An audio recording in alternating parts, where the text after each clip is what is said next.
నమస్తే, welcome to ANN bulletin. ముందుగా headlines. Karnataka CLP నేతగా డీకే శివకుమార్ సీఎల్పీ సమావేశం ఏకాగ్రీవంగా ఎన్నుకున్న ఎమ్మెల్యేలు. దేశంలో భారీ ఉగ్రకుట్రకు ప్లాన్. పాక్ ఐఎస్ఐ దావూద్ ఇబ్రహీంతో సంబంధాలున్న 9 మంది అరెస్ట్. అహ్మదాబాద్ లో రేపు రాత్రి 7:30కి ఐపీఎల్ ఫైనల్. కప్ కోసం బెంగళూరు గుజరాత్ టైటాన్స్ మధ్య మహాపోరు. ఎండలతో 2 తెలుగు రాష్ట్రాలు విలవిలా. పలు జిల్లాలకు వాతావరణ శాఖ రెడ్ అలర్ట్ జారీ.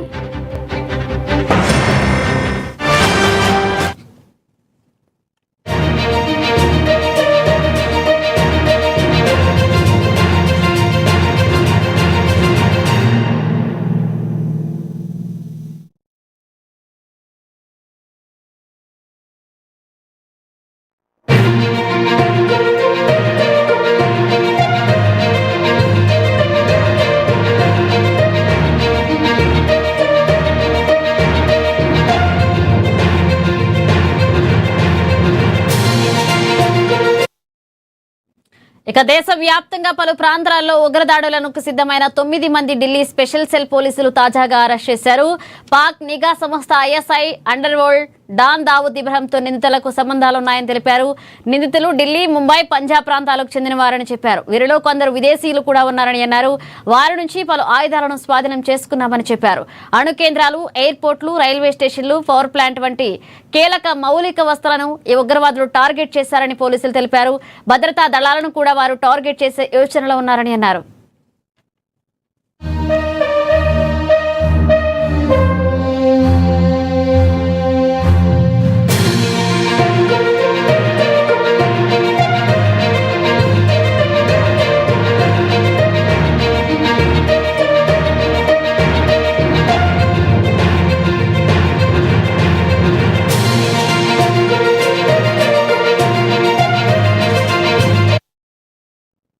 దేశవ్యాప్తంగా పలు ప్రాంతాల్లో ఉగ్రదాడులకు సిద్ధమైన 9 మందిని ఢిల్లీ స్పెషల్ సెల్ పోలీసులు తాజాగా అరెస్ట్ చేశారు. పాక్ నిఘా సంస్థ ISI underworld don Dawood ఇబ్రహీంతో నిందితులకు సంబంధాలున్నాయని తెలిపారు. నిందితులు ఢిల్లీ, ముంబై, పంజాబ్ ప్రాంతాలకు చెందిన వారని చెప్పారు. వీరిలో కొందరు విదేశీయులు కూడా ఉన్నారని అన్నారు. వారి నుంచి పలు ఆయుధాలను స్వాధీనం చేసుకున్నామన్నారు. అణు కేంద్రాలు, ఎయిర్పోర్ట్లు, రైల్వే స్టేషన్లు, పవర్ ప్లాంట్ వంటి కీలక మౌలిక వస్తువులను ఉగ్రవాదులు టార్గెట్ చేశారని పోలీసులు తెలిపారు. భద్రతా దళాలను కూడా వారు టార్గెట్ చేసే యోచనలో ఉన్నారని చెప్పారు.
కర్ణాటక రాజకీయాల్లో కీలక ఘట్టం ఆవిష్కృతమైంది. ఆ రాష్ట్ర కొత్త ముఖ్యమంత్రిగా డీకే శివకుమార్ పగ్గాలు చేపట్టడానికి మార్గం సుమగమైంది. ఈ రోజు సాయంత్రం 4 గంటల ప్రాంతంలో కర్ణాటక అసెంబ్లీ కాన్ఫరెన్స్ హాల్లో సీఎల్పీ సమావేశం ఉత్కంఠభరితంగా సాగింది. ఈ సమావేశంలో సీఎల్పీ నేతగా డీకే శివకుమార్ ఏకాగ్రీవంగా ఎన్నికయ్యారు. డీకే శివకుమార్ పేరును మాజీ ముఖ్యమంత్రి సిద్ధరామయ్య స్వయంగా ప్రతిపాదించగా సీనియర్ నేత పరమేశ్వర్ దీన్ని బలపరిచారు. ఎమ్మెల్యేలందరూ ఏకాగ్రీవంగా మద్దతు తెలపడంతో డీకే ఎన్నిక లాంఛనమైంది. ఇక సీఎల్పీ నేతగా డీకే శివకుమార్ ఏకాగ్రీవంగా ఎన్నికైనట్లుగా పార్టీ కర్ణాటక వ్యవహారాల ఇన్ఛార్జ్ రణదీప్ సూర్జేవాలా, ఏఐసీసీ ప్రధాన కార్యదర్శి కేసీ వేణుగోపాల్ ప్రకటించారు. ఈ క్రమంలో జూన్ 3వ తేదీన కర్ణాటక సీఎంగా డీకే శివకుమార్ ప్రమాణ స్వీకారం చేయనున్నారు.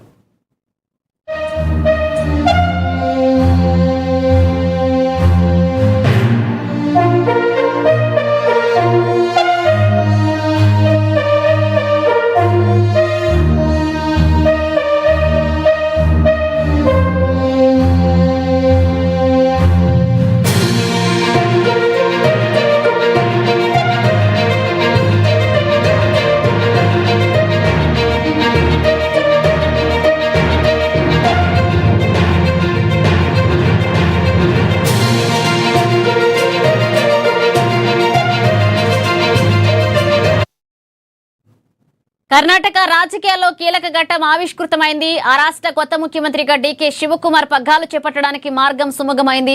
ఈ రోజు సాయంత్రం 4 గంటల ప్రాంతంలో కర్ణాటక అసెంబ్లీ కాన్ఫరెన్స్ హాల్లో సీఎల్పీ సమావేశం ఉత్కంఠభరితంగా సాగింది. ఈ సమావేశంలో సీఎల్పీ నేతగా డీకే శివకుమార్ ఏకాగ్రీవంగా ఎన్నికయ్యారు. డీకే శివకుమార్ పేరును మాజీ ముఖ్యమంత్రి సిద్ధరామయ్య స్వయంగా ప్రతిపాదించగా ఇక సీనియర్ నేత పరమేశ్వర్ దీన్ని బలపరిచారు. ఎమ్మెల్యేలందరూ ఏకాగ్రీవంగా మద్దతు తెలపడంతో డీకే ఎన్నిక లాంఛనమైంది. ఇక సీఎల్పీ నేతగా డీకే శివకుమార్ ఏకాగ్రీవంగా ఎన్నికైనట్లుగా పార్టీ కర్ణాటక వ్యవహారాల ఇన్ఛార్జ్ రణదీప్ సూర్జేవాలా, ఏఐసీసీ ప్రధాన కార్యదర్శి కేసీ వేణుగోపాల్ ప్రకటించారు. ఈ క్రమంలో జూన్ 3వ తేదీన కర్ణాటక సీఎంగా ఇక డీకే శివకుమార్ ప్రమాణ స్వీకారం చేయనున్నారు.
సంగారెడ్డి జిల్లా పటాన్చెరు పోలీస్ స్టేషన్ పరిధిలో ఘోర ప్రమాదం చోటు చేసుకుంది. ముంతంగిలోని ఓ టైర్ రీట్రేడింగ్ వర్క్ షాప్ లో డైబ్లాస్ట్ అయింది. ఇక దురదృష్టవశాత్తు అదే సమయంలో వర్క్ షాప్ ను సందర్శించడానికి వచ్చిన ఒక వ్యక్తి బ్లాస్ట్ తాకిడికి గురై అక్కడికక్కడే ప్రాణాలు కోల్పోయారు. ప్రమాద సమయంలో అక్కడ 3 వ్యక్తులు ఉండగా ఒకరి మృతి చెందగా మరొకరు తీవ్రంగా గాయపడ్డారు. సమాచారం అందుకున్న పోలీసులు ఘటనా స్థలానికి చేరుకుని విచారణ జరుపుతున్నారు.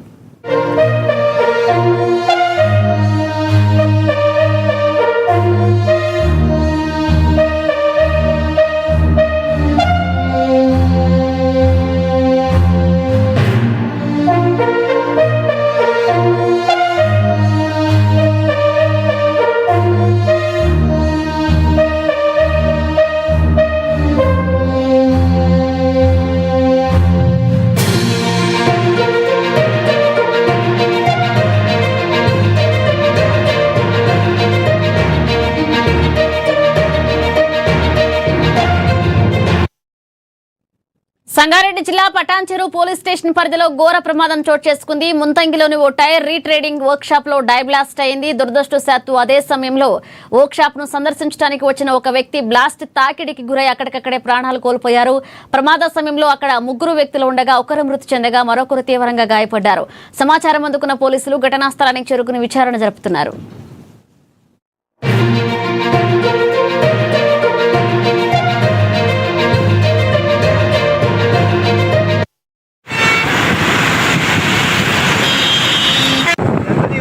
మీద ఏంది వీడియో రోడ్డు మీద పెట్టాలి పరిస్థితి ఏంది, బండి మీద పెట్టాలి, గుద్దుకొని చావాలా, అసలు ఏమవుతుంది అసలు ఇక్కడ?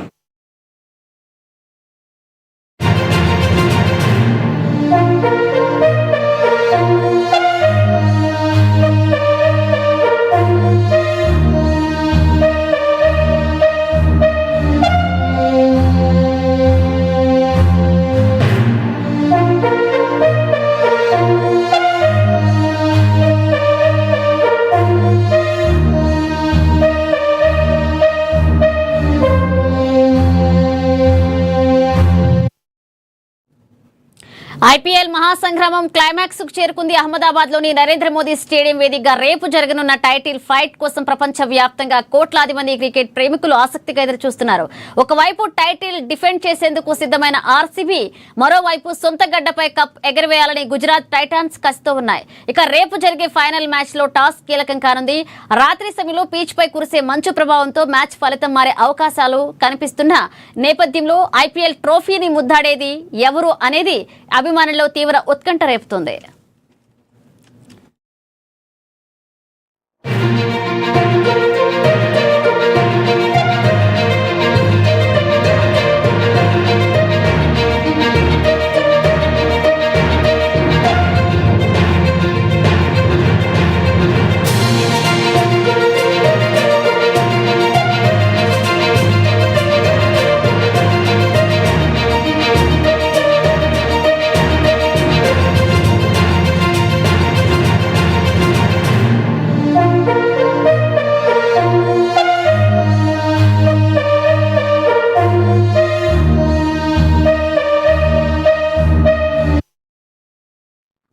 మహాసంగ్రామం క్లైమాక్స్ కు చేరుకుంది. అహ్మదాబాద్ లోని నరేంద్ర మోదీ స్టేడియం వేదికగా రేపు జరగనున్న టైటిల్ ఫైట్ కోసం ప్రపంచ వ్యాప్తంగా కోట్లాది మంది క్రికెట్ ప్రేమికులు ఆసక్తిగా ఎదురు చూస్తున్నారు. ఒకవైపు టైటిల్ డిఫెండ్ చేసేందుకు సిద్ధమైన ఆర్సీబీ, మరోవైపు సొంత గడ్డపై కప్ ఎగరవేయాలని గుజరాత్ టైటాన్స్ కసితో ఉన్నాయి. రేపు జరిగే ఫైనల్ మ్యాచ్ లో టాస్ కీలకం కానుంది. ఇక రాత్రి సమయంలో పీచ్ పై కురిసే మంచు ప్రభావంతో మ్యాచ్ ఫలితం మారే అవకాశాలు కనిపిస్తున్న నేపథ్యంలో ఐపీఎల్ ట్రోఫీని ముద్దాడేది ఎవరు అనేది అభిమానుల్లో తీవ్ర ఉత్కంఠ రేపుతోంది.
తెలుగు రాష్ట్రాల ప్రజలను ఎండలు ఉక్కిరిబిక్కిరి చేస్తున్నాయి. తెలంగాణ, ఆంధ్రప్రదేశ్ రాష్ట్రాల వ్యాప్తంగా పగటి ఉష్ణోగ్రతలు 45 డిగ్రీల సెల్సియస్ దాటడంతో వాతావరణం నిప్పుల కొలిమిలా మారింది.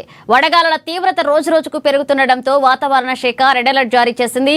ప్రజలు అత్యవసర పరిస్థితులు మినహా మధ్యాహ్నం 12 గంటల నుండి సాయంత్రం 4 గంటల వరకు బయటకు రావద్దని అధికారులు హెచ్చరిస్తున్నారు. ఇక హైదరాబాద్ తో పాటు పలు జిల్లాల్లో వేడిగాలుల ప్రభావం తీవ్రంగా కనిపిస్తుంది. వడదెబ్బ కారణంగా పలు చోట్ల ప్రాణ నష్టం వాటిల్లింది. మరోవైపు ఆసుపత్రులకు హీట్ స్ట్రోక్ కేసులు పెరుగుతున్నాయని వైద్య వర్గాలు చెబుతున్నాయి. ప్రజలు ఎండలో బయటికి వెళ్లేటప్పుడు గొడుగులు, టోపీలు ఉపయోగించాలని, శరీరంలో నీటి శాతం తగ్గకుండా మజ్జిగ, కొబ్బరి నీరు, ఓఆర్ఎస్ ద్రావణాలు తరచుగా తీసుకోవాలంటూ వైద్యులు చెబుతున్నారు.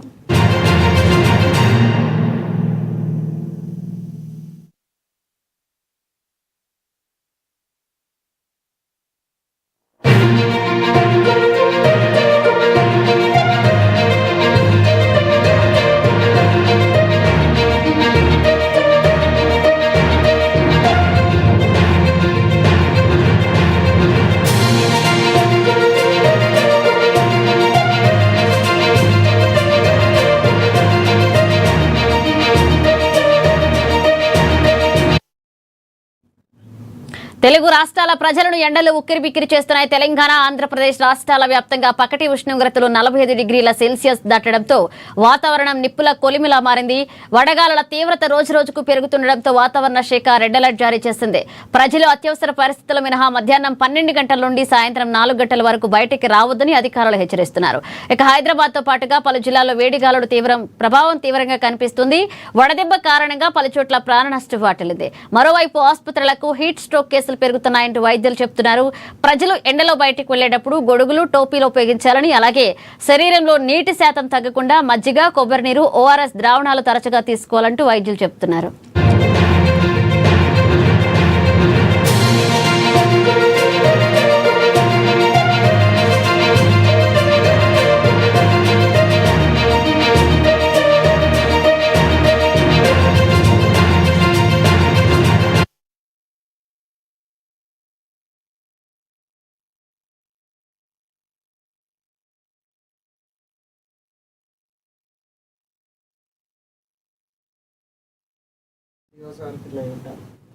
బాపట్ల జిల్లా చీరాలలో మహిళలు, బాలికల భద్రతపై ప్రత్యేక అవగాహన కార్యక్రమాన్ని నిర్వహించారు. ఈ కార్యక్రమానికి బాపట్ల జిల్లా ఎస్పీ ఉమామహేశ్వర్ ముఖ్య అతిథిగా హాజరయ్యారు. మహిళలపై పెరుగుతున్న నేరాలను అరికట్టడంలో ప్రతి ఒక్కరూ అప్రమత్తంగా ఉండాలని, అవగాహన పెంచుకోవాలని ఎస్పీ సూచించారు. అనుమానాస్పద పరిస్థితులు ఎదురైతే వెంటనే పోలీసులను సంప్రదించాలని, మహిళల రక్షణ కోసం అందుబాటులో ఉన్న హెల్ప్ లైన్ సేవలను సద్వినియోగం చేసుకోవాలని ఆయన పిలుపునిచ్చారు. పోలీసులు, స్థానిక ప్రజాప్రతినిధులు, మహిళలు మరియు బాలికలు ఈ కార్యక్రమంలో పెద్ద సంఖ్యలో పాల్గొన్నారు. ఇక్కడికి వచ్చాం కదా, ఏంటి ప్రోగ్రామ్ కాన్సెప్ట్ ఏమన్నా చెప్పారమ్మా? ఎవరికైనా అర్థమైందా?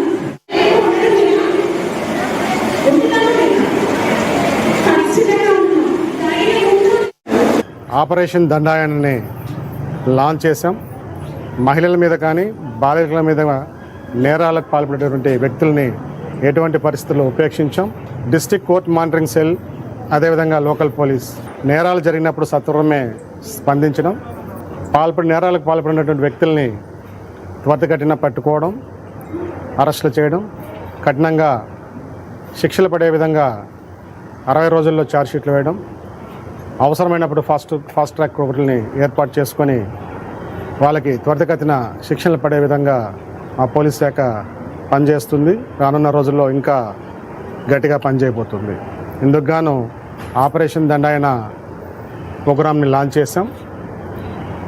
నేరం రిపోర్ట్ అయినటువంటి 60 డేస్లో ఇన్వెస్టిగేషన్ కంప్లీట్ చేసి ఛార్జ్షీట్లు వేయడం, అదేవిధంగా ట్రయల్ ప్రాసెస్ని జ్యుడిషియరీ వ్యవస్థతో కోఆర్డినేట్ చేసుకొని, ప్రాసిక్యూషన్ అధికారులతో కోఆర్డినేట్ చేసుకొని త్వరితగతిన వాళ్ళకి శిక్షలు పడే విధంగా ప్రయత్నించడం అనేది ప్రథమ లక్ష్యంగా ముందుకెళ్తున్నాం.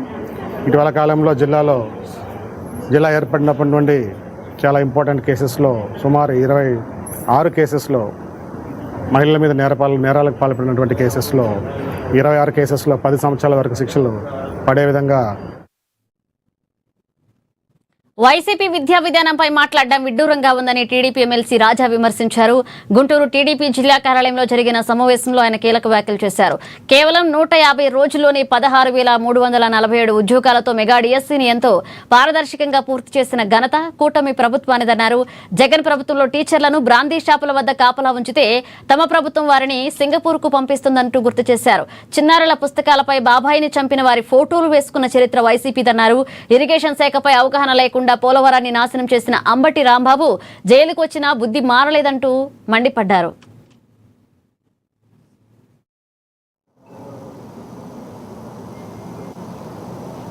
మెగా డిఎస్సి మీద వారు అంబేద్కర్ గారికి విజ్ఞాపన పత్రం, అదేవిధంగా ఎవరైతే ఇందుట్లో దోషులుగా ఆయన భావిస్తూ ఉన్నారో వారి మీద పోలీస్ కంప్లైంట్ ఇవ్వటం కూడా జరిగింది.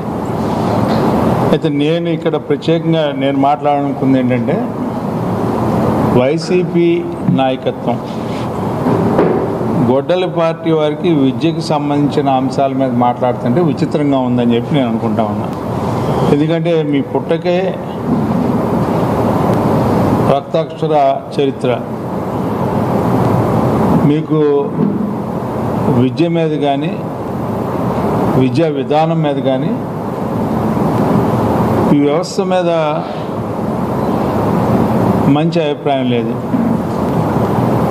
ప్రజాస్వామ్య విలువలకు తిలోదకాలు ఇచ్చినటువంటి వారు మీరు. పార్టీ ఆరోపించిన దగ్గర నుంచి ఇప్పటి వరకు అధికారంలో ఉన్నా అధికారం లేకపోయినా మీ యొక్క ప్రవృత్తి మాత్రం ఏమాత్రం మారినటువంటి విధానంతో మీరు ఈ పార్టీలో కొనసాగుతూ ఉన్నారు. మీరు ప్రత్యేకంగా ఏమీ దొరకనట్టుగా ఏదో ఒక రకమైనటువంటి భ్రమలు కల్పించడం అనేది మీకు మొదటి నుంచి ఆనవాయితీ. ఒక్కసారి అని చెప్పి ఒక 5 ఏళ్ళు ప్రజల్ని మోసం చేసి ఒక 5 ఏళ్ళు అధికారంలోకి వచ్చిన తర్వాత ఏ రకమైనటువంటి విధ్వంసం. మార్కాపురం జిల్లా కేంద్రంలో 7 రోజుల పాటు ఉత్సాహభరితంగా సాగిన రాష్ట్రీయ స్వయం సేవక్ సంఘ్ ప్రాథమిక శిక్ష వర్గ నేటితో విజయవంతంగా ముగిసింది. స్థానిక వివేకానంద విద్యాపీఠంలో జరిగిన ఈ ముగింపు వేడుకల వివరాలను జిల్లా సహశారీరక ప్రముఖ మందటి అంజిరెడ్డి వెల్లడించారు. ఈ శిక్షణా శిబిరంలో వివిధ ప్రాంతాల నుంచి పెద్ద సంఖ్యలో విద్యార్థులు పాల్గొని దేశభక్తితో పాటు మానసిక శారీరక దృఢత్వానికి సంబంధించిన అంశాలపై ప్రత్యేక శిక్షణ పొందారు. యువతలో దేశభక్తిని పెంపొందించి వారిని ఉత్తమ పౌరులుగా తీర్చిదిద్దడమే ఈ శిక్షణ ముఖ్య ఉద్దేశమని అంజిరెడ్డి స్పష్టం చేశారు. కానీ ఈ ఆర్ఎస్ఎస్ సిద్ధాంతాలు అనేది చాలా మంచివి. ఈ స్కూల్ కూడా మనకు మన పాఠశాలలో జరుపుకోవడానికి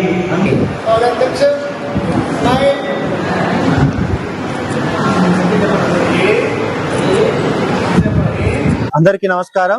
రాష్ట్రీయ స్వయం సేవక్ సంఘ్ ప్రతి ఏటా నిర్వహించేటువంటి ప్రాథమిక శిక్షా వర్గ 7 రోజుల పాటు శిక్షణా తరగతుల్ని శ్రీ వివేకానంద విద్యాపీఠంలో నిర్వహించుకోవడం జరిగింది.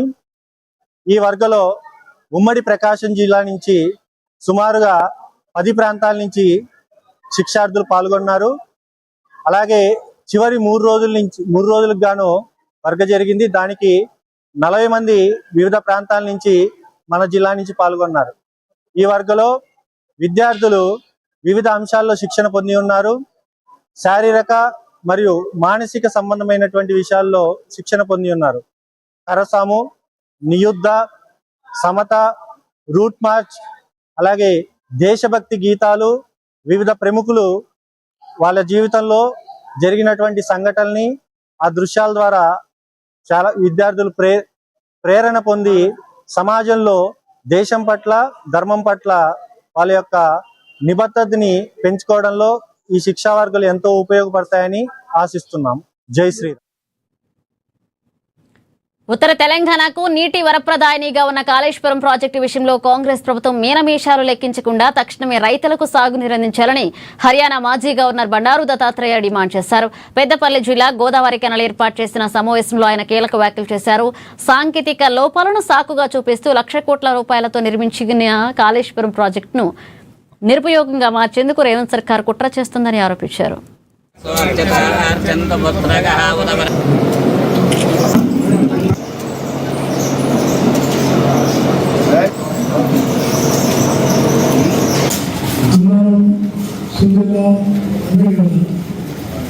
ఈ 3 బ్యారేజ్ వీటికి సంబంధించినటువంటి రిపేర్స్ ఏ రకంగా చేయాలని ప్రభుత్వం ఇవ్వడం జరిగింది. కానీ దురదృష్టవశాత్తు ప్రభుత్వం ప్రభుత్వం మరి కాలయాపన చేసింది. ఎందుకంటే ప్రభుత్వాన్ని విధంగా కాళేశ్వరం మీద దాదాపుగా 1,00,000 పైన 2,00,000 కోట్ల రూపాయలు ఖర్చు అయింది. ఖర్చు అయిన తర్వాత ఆ ప్రాజెక్టును ఆ విధంగా వదిలివేయడం సరైన విషయం కాదు. ఆ గత ప్రభుత్వంలో చేసినటువంటి ఎవరు దాని మధ్యలో వాళ్ళ మీద చర్య చేపట్టాలి. చర్య చేపట్టడానికి కావాల్సినటువంటి స్వభావం, కావాల్సినటువంటి సాహసం అనేది ప్రభుత్వం చేయలేకపోయింది. ఇప్పుడు కూడా ప్రభుత్వం చేయలేదు. చేయాలన్న సిద్ధస్థితి కూడా కనబడలేదు. ఇప్పుడు మళ్ళీ మేనమామ అని నమ్మితే తమను నట్టెట్ట ముంచాడు అంటూ బాధితులు గుంటూరు ఎస్పీ కార్యాలయాన్ని ఆశ్రయించారు. మంగళగిరి ఇందిరానగర్ కు చెందిన దాసరి కులస్తుడు బత్తిని చిన్న అంకేశ్వరరావు, మల్లేశ్వరి తమ ఆవేదనను పంచుకున్నారు. తాము పూసల వ్యాపారం నిమిత్తం వేరే ప్రాంతానికి వెళుతూ నమ్మకంతో తమ బంగారం, నగదు, ఇంటి పత్రాలను మేనమామ తోట దుర్గారావుకు అప్పగించామన్నారు. కుమార్తె పెళ్లి కుదిరి తిరిగి ఇవ్వాలని కోరగా కాలయాపన చేస్తున్నాడని, దీనిపై మంగళగిరి పోలీసులకు ఫిర్యాదు చేసిన ఫలితం లేకపోయిందంటూ వాపోయారు. పైగా ఎస్ఐ నిందితులతో కుమ్మక్కై తాము లోకేష్ కార్యాలయంలో ఫిర్యాదు చేసేందుకు స్టేషన్లోనే తమను చిత్తకొట్టారంటూ బాధితులు వెలిపించారు. ఎస్ఐ దుర్గారావుల నుంచి తమకు ప్రాణహాని ఉందని, తమ ఆస్తులు ఇప్పించి రక్షణ కల్పించాలంటూ బాధితులు ఎస్పీని వేడుకున్నారు.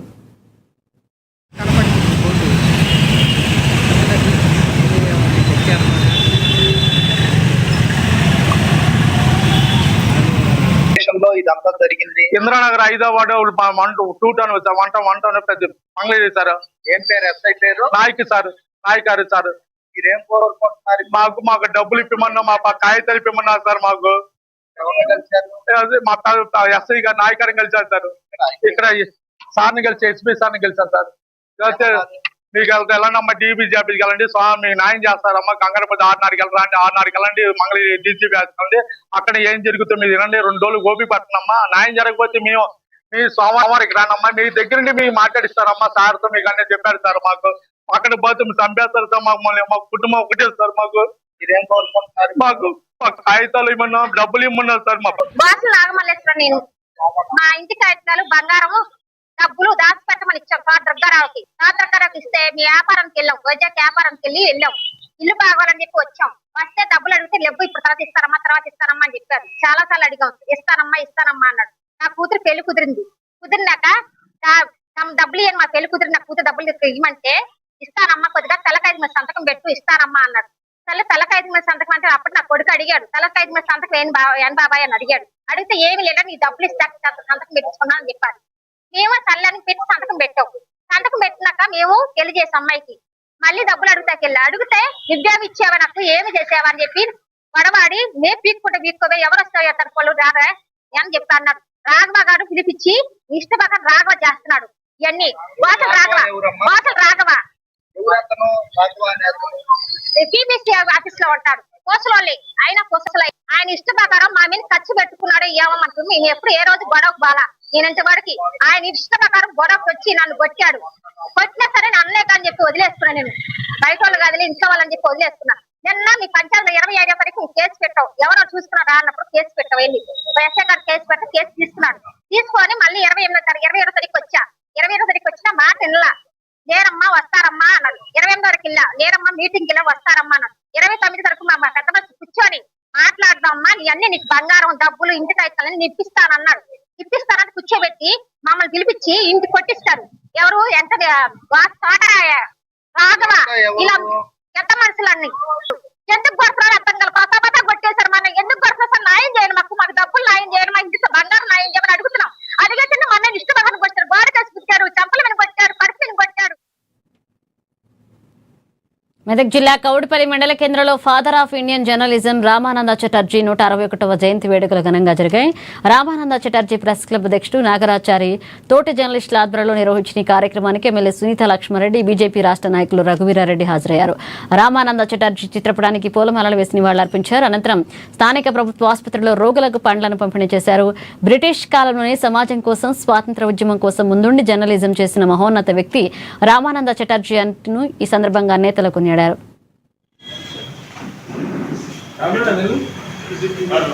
జర్నలిజానికి ఒక అర్థం, రూపు, కర్త, క్రియ అన్ని కూడా రామానంద చటర్జీ గారు.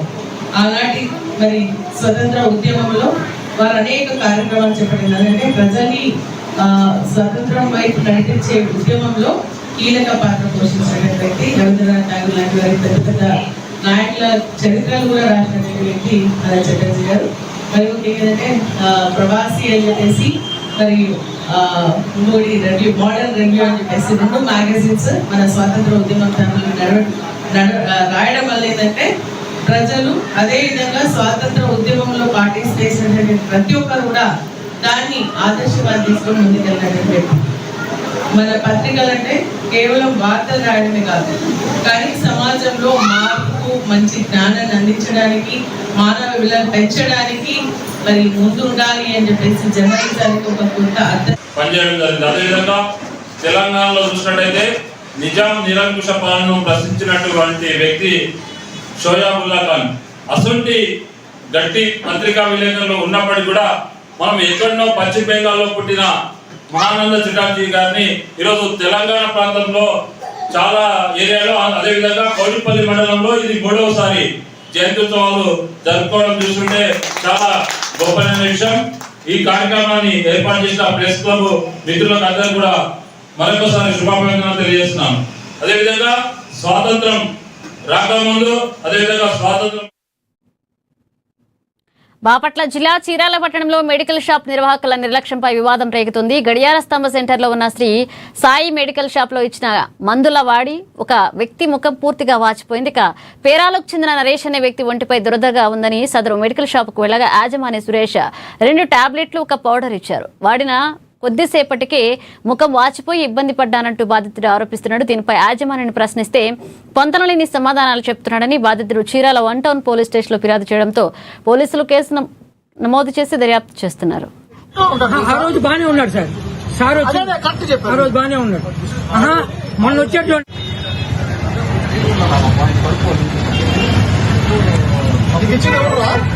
నా పేరు నరేష్, మాది పేరాల చీరాల మాది. ఈ నెల 21వ తారీఖున నేను ఈవినింగ్ 9:30 ప్రాంతంలో 1 టౌన్ పోలీస్ స్టేషన్ ఎదురున్న సాయి మెడికల్ షాప్ కి వచ్చాను. నాకు కొద్దిగా హైదరాబాద్ నుంచి రాగానే కొద్దిగా గుల్లగుంది, ఒళ్ళంతా కొద్దిగా దురదగుంది, ఏదన్నా ఎవిల్ టాబ్లెట్ అని అడిగాను. ఎవిల్ టాబ్లెట్ లేదండి అని చెప్పేసి ఆయన వేరే రకం టాబ్లెట్, దాని మీద 2 టాబ్లెట్లు ఇచ్చాడు. ఆ టాబ్లెట్లతో పాటు కొద్దిగా పౌడర్ ఇవ్వండి సార్, నాకు కొద్దిగా దురదగా ఉందంటే పౌడర్ ఒకటి ఇచ్చాడు. ఆ పౌడర్, ఈ టాబ్లెట్ వేసుకోవడం వల్ల నాకు మొహం అంతా ఇట్లా అయ్యింది. వచ్చి ఆయన దగ్గరికి వచ్చి మళ్ళీ ఏం సార్ నాకు ఇట్లా అయ్యిందని అంటే, ఏముందిలే 3 రోజులు తగ్గిపోయింది, నేను వేరే హాస్పిటల్లో ఉన్నాను సార్, 2 రోజులు రాలేకపోయాను అని అన్నాను. ఆ బాలాజీ హాస్పిటల్ కాడికి వెళ్తే, మళ్ళీ రమేష్ కాడి హాస్పిటల్ కాడికి వెళ్తే అది పౌడర్ వల్ల కాదు, టాబ్లెట్ వల్ల నీకు రియాక్షన్ ఇచ్చి ఉంటుంది అని అన్నారు. అందుకని చెప్పి రాజేంద్రనగర్ నియోజకవర్గం నార్సింగ్ పరిధిలోని ముష్కి చెరువు పరిరక్షణపై హైడ్రా ప్రత్యేక దృష్టి సారించింది. చెరువు పరిధిలో దాదాపు 10 ఎకరాల మేర స్థలం కబ్జాకు గురైనట్లుగా గుర్తించిన హైడ్రా అధికారులు రంగంలోకి దిగి కబ్జాలను తొలగిస్తున్నారు. రియల్ ఎస్టేట్ వ్యాపారులు ఆక్రమంగా చెరువును స్థలాన్ని చదును చేసి ఏర్పాటు చేసుకున్న హద్దులను హైడ్రా సిబ్బంది పూర్తిగా తొలగించారు. అంతేకాకుండా చెరువు భూమి మళ్లీ కబ్జా కాకుండా చుట్టూ ఫెన్సింగ్ పనులను ముమ్మరం చేపట్టారు.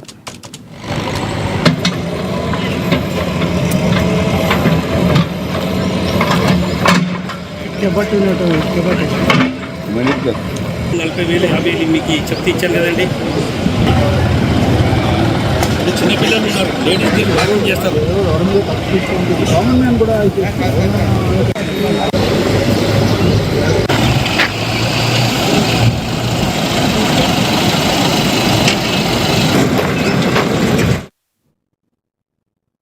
ఇవి bulletin updates. Keep watching ANN.